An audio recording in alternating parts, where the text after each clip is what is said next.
అసలు ఎలా చూడాలి ఈ పరిణామాన్ని? ఎందుకంటే ఈ మధ్య కాలంలో జరుగుతున్నటువంటి కేబినెట్ సమావేశాలకు కూడా ఆయన హాజరు కావడం లేదు.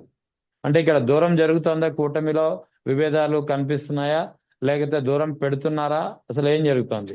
ముఖ్యంగా మొన్న క్యాబినెట్ మీటింగ్ చాలా ఇంపార్టెంట్ అండి. అది పీపీఈ పద్ధతి ద్వారా రవాణా విషయాలు కానీ, లేకపోతే వైద్య, ఆరోగ్య విషయాలు కానీ, లేకపోతే విద్యా విషయాల్లో కానీ, ప్రతి దాంట్లో కూడా ప్రైవేట్ యాజమాన్యం పెత్తనం చేస్తుంటే, ప్రభుత్వం దూరం అయిపోతుంటే, ప్రజలకి పెనుభారంగా మారిపోతుంటే, ఆ విధానాన్ని తప్పు అని ఖండించాల్సినటువంటి డిప్యూటీ సీఎం ఒక మధ్య తరగతి కుటుంబం నుంచి నేనొచ్చాను. ఒక సాధారణ కానిస్టేబుల్ కొడుకుని అంటూ పలుమార్లు తనకి తాను భారీ ఎలివేషన్ ఇచ్చుకునే వ్యక్తి ఈ రోజు మధ్య తరహా లేకపోతే పేదవాళ్ళకి వైద్యం, విద్య ఏమి అందని పరిస్థితుల్లో, రవాణా కూడా కాస్ట్‌లీ అయిపోయే పరిస్థితిలో, లాజిస్టిక్స్ మొత్తం ప్రైవేట్ యాజమాన్యం చేతుల్లో వెళ్ళిపోయే పరిస్థితిలో, దానికి కూడా ఆమోద ముద్ర టైంలో అతని అతని భావజాలాన్ని వినిపించలేకపోయాడు.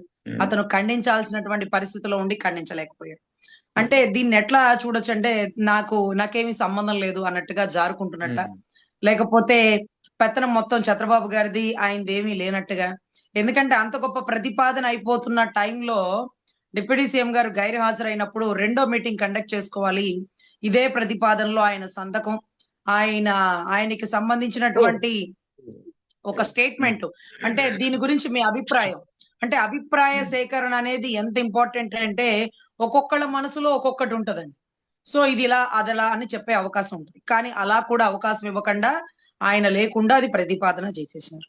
ఇవాళ రోజు ఏదో అమరావతిలో ఒక సీడ్ యాక్సెస్ రోడ్డు ఓపెనింగ్ అంటారు, ఇంకొక స్టీల్ బ్రిడ్జ్ ఓపెనింగ్ అంటారు, ఏవో జరుగుతూ ఉన్నాయి.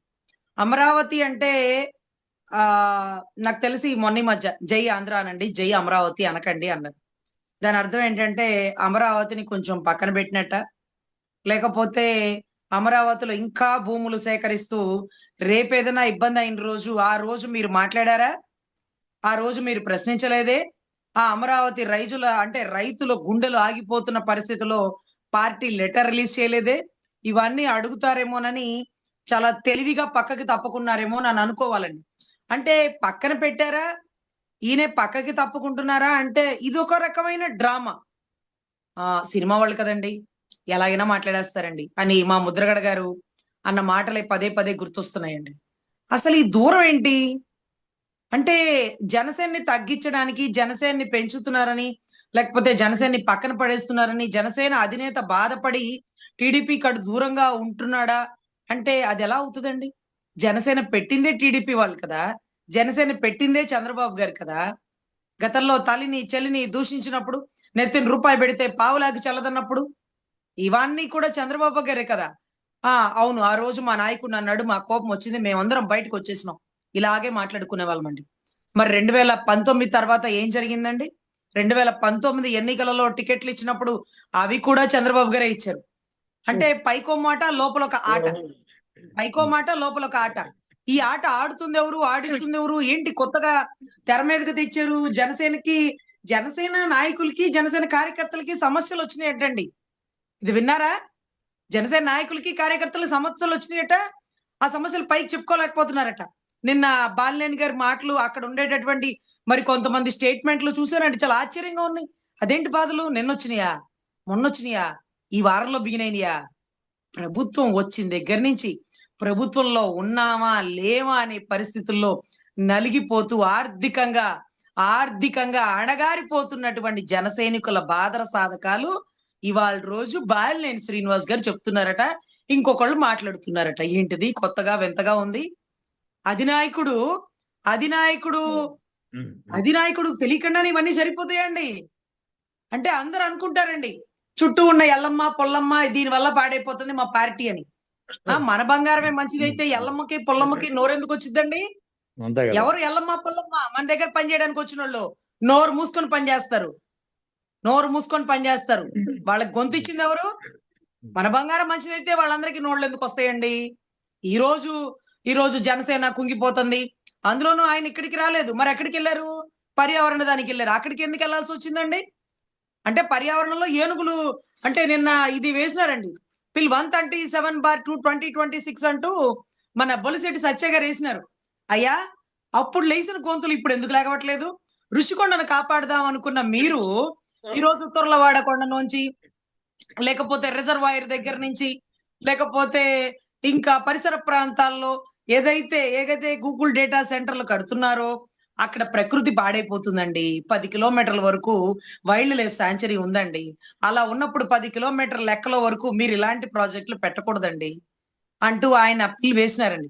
అది స్టాట్యూటరీ ఎన్విరాన్మెంటల్ ప్రొటెక్షన్ కోసం అడుగుతున్నారు, వైల్డ్ లైఫ్ శాంచురీ కోసం అడుగుతున్నారు. ఇవన్నీ ద పిటిషన్ సీక్స్ ద అంటూ ఏ పిటిషన్ ఏం అడుగుతుంది అంటూ ఇవన్నీ బిగిన్ అయినాయండి. అంటే ఇవన్నీ బిగిన్ అయినప్పుడు అక్కడ రిపోర్టర్ అడిగారండి, ఆ ప్రభుత్వంలో ఉన్నారు కదా, మరి ఇవన్నీ ఏమోనండి, ప్రభుత్వంలో ఉన్నామో లేదో మాకైతే తెలియదు, కానీ ప్రభుత్వంలో ఉన్నామో ఇదైతే మాత్రం గతంలో ఖండించిన నోళ్లు ఇప్పుడు లెగవట్లేదు, దయచేసి లెగవాలి. నేను వీటన్నిటికీ ఏం భయపడను. తర్వాత అదేంటి బీచ్ రోడ్ లోనేమో ఇదేదో వచ్చేస్తుంది, ఆ పైలట్ ప్రాజెక్ట్ ఒక బార్లు ఓపెన్ చేయాలని ఆయన, దీన్ని ముందుకు తీసుకెళ్లాలంటూ హోమ్ మినిస్టర్. ఏం జరుగుతుందండి? పలానా దేశంలో, బెల్జియం దేశంలో ఎయిర్పోర్ట్ లోనే వ్యభిచారం నడిచేది.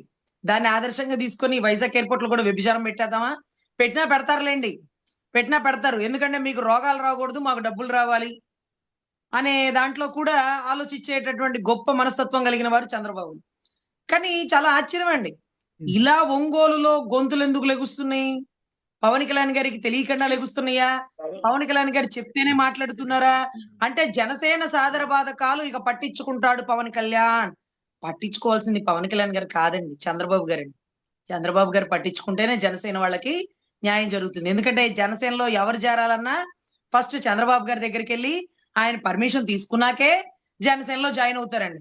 ఈ మధ్య 2-3 మాజీ నాయకులు అండి, పెద్ద పెద్ద రాజకీయ నాయకులు, వాళ్ళు స్వయానా చెప్తున్న మాట ఏంటంటే, మమ్మల్ని చంద్రబాబు గారికి కబురు చేపించారండి, 29లో మీరు జనసేనలో జారండి, అక్కడి నుంచి మీరు పోటీ చేదురు కానీ.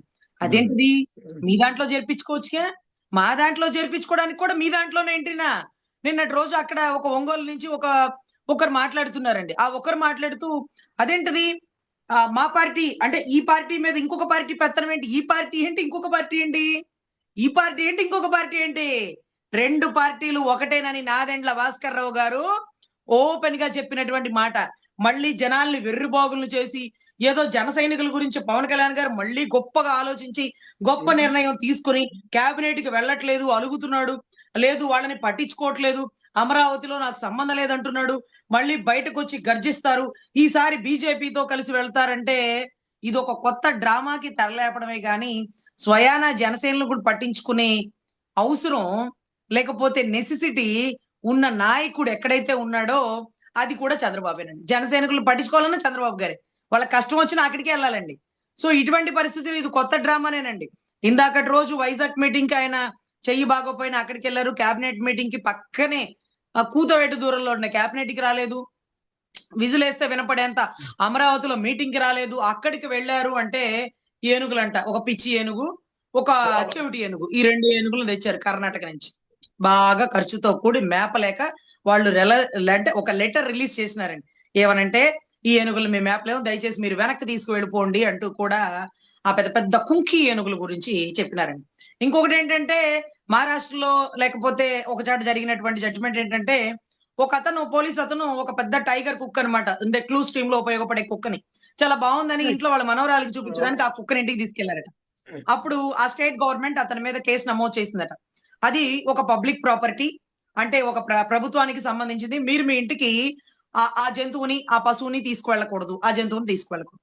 మరి మొన్నటి రోజు పార్టీ ఆఫీస్ లో, మంగళగిరి పార్టీ ఆఫీస్ లో 2 ఏనుగులు వచ్చి పవన్ కళ్యాణ్ గారికి బ్లెస్సింగ్స్ ఇస్తున్నాయి. అలా పబ్లిక్ మీటింగుల్లో, ప్రైవేట్ ఆఫీసుల్లో, అంటే ఆఫీసుల్లో ఏనుగులను తీసుకురావచ్చా? సడన్ గా రోడ్డు మీద పోతావో పోకిరి ఓడో, పక్క పార్టీ ఓడో వంకాయ బాంబులో లేకపోతే టపాసులో ఒక పెద్ద బాంబులో పెట్టేస్తాడు, టప టప టప పేలిపోయింది అనుకోండి, ఆ ఏనుగులు ఆ శబ్దానికి ఏం చేస్తున్నాయో కూడా తెలియక ఆ మావటి వాడిని కూడా కొట్టి మొత్తాన్ని తిప్పి తిప్పి గలాటా చేసి ఏమైనా విధ్వంసం చేయొచ్చు, వాటికి ఏమైనా అవ్వచ్చు, ఇక్కడ ప్రాణ నష్టం జరగచ్చు. అలా పబ్లిక్ గా తీసుకురావచ్చా? ఆ రూల్ ఉందా? అదేమన్నా అటవీ శాఖ ఆఫీసా? ఒక పార్టీ ఆఫీస్ కి అలా తీసుకురావచ్చా? బైలాకి విరుద్ధం కదా. ఈ మధ్య ఇంకొక కొత్త స్టాండ్ ఏంటంటే, రజనీ గారు మీరేమన్నా మాట్లాడదలిస్తే చంద్రబాబు గారిని అనండి, కానీ దయచేసి పవన్ కళ్యాణ్ గారిని ఏమి అనకండి అని. సార్ నేను పవన్ కళ్యాణ్ గారిని కూడా అనను సార్. ఆయన చెయ్యాల్సినవి చెయ్యకపోతేనే ప్రశ్నిస్తాను కానీ ప్రత్యేకించి ఆయనకి నాకేమన్నా పర్సనల్ గా ఖర్చులు ఏమన్నా ఉన్నాయా అండి? గర్జులేం లేవు కదా. నేను ఆయన ఎందుకు అంటానండి అంటే, కాదండి మీరు చంద్రబాబుని కావాలంటే తిట్టండి, పవన్ కళ్యాణ్ ఏమనకండి. అదేంటండి? ఇది ఎవరన్నారండి? స్వయాన జనసేన స్టాండ్. ఎవరన్నారు మీతోటి? ఆయన పక్కన రైట్ హ్యాండ్, లెఫ్ట్ హ్యాండ్ ఇలా చాలా మంది కూడా నాకు ఉమ్. చెప్పింది ఏంటంటే, పెద్ద పెద్ద మీడియా ఛానల్స్ కూడా నాకు చెప్పింది ఏంటంటే, మీరు పవన్ కళ్యాణ్ గారిని ఏమనకండి, చంద్రబాబు గారిని తిట్టండి. అంటే నాకు ఇక్కడ ఒక లాజిక్ అర్థమవుతుంది ఏంటంటే, వైసీపీ ఓటింగ్ పక్కకి పోదు, చంద్రబాబు గారి ఓటింగ్ పక్కకి పోదు, ఏం జరిగినా పోదు. చంద్రబాబు గారు స్కాములు చేసినారు, స్కీములు చేసినారు, తినేస్తున్నారు, మీకెంత మాకెంత అని వాటాలు వేసుకుంటున్నారు, మమ్మల్ని మోసం చేస్తున్నారు, పథకాలు ఇవ్వట్లేదు, ఎన్ని చెప్పినా ఆయన ఓటింగ్ ఆయనకే ఉంటుంది. సో కదలాల్సిన ఓటింగ్ కదిలితే ఇబ్బంది అయ్యే పరిస్థితి ఎవరికి ఉందండి? ఒక్క జనసేనకి. అంటే చంద్రబాబు మంచోడు కాదు, పవన్ కళ్యాణ్ మంచోడు. దీనివల్ల పవన్ కళ్యాణ్ గారి ఓటింగ్ కదలకుండా ఉండడం కోసం వారు పడే తాపత్రయం, నేను అన్నాను, నా మీద పెట్టే శ్రద్ధ ఆయనకి చెప్పండి, తప్పును తప్పుగా ఖండించమనండి, ఒకరు చెప్తే వినద్దనండి, మెడికల్ కాలేజీల ప్రైవేటీకరణని ఆపమనండి, దయచేసి ఆపమనండి, లేకపోతే బలవంతంగా తీసుకుంటున్నటువంటి రైతుల భూముల్ని ఆయన కంట్రోల్ చేయమనండి, ఆగిపోయిన గుండెల గురించి లెటర్లు రాయమనండి, రాజధాని రైతులో ఒక రైతు గుండె ఆగిపోయింది దీనికి స్పందిస్తున్నానని. అంతేగాని ఆవిడెవరు హోమ్ మినిస్టర్ గారి మేకప్ గురించి మాట్లాడతారా? మహిళలకి జరుగుతున్న అన్యాయాన్ని ప్రశ్నిస్తానంటే ఏమన్నా అర్థం ఉందండి? మొన్న ఒక మెడికల్ కాలేజ్ పిల్ల నడి రోడ్డు మీద తప్ప తాగి తొక్కిచ్చేసినారు, దాని గురించి పార్టీ లెటర్ వదిలిందా అండి? లేదు. ఆ ఏబిఎన్ ఛానల్ గురించి ఏదో దౌర్జన్యం చేసేస్తున్నారు, దాన్ని ఖండిస్తున్నామంట. ఛానల్ మీదకి దౌర్జన్యం ఎవరు చేసినారండి? ఎదురుగా కూర్చొని ఎక్కడో ఎక్కడో పోలీసుల సమక్షంలో నిరసన నిరసన తెలియజేసినారు.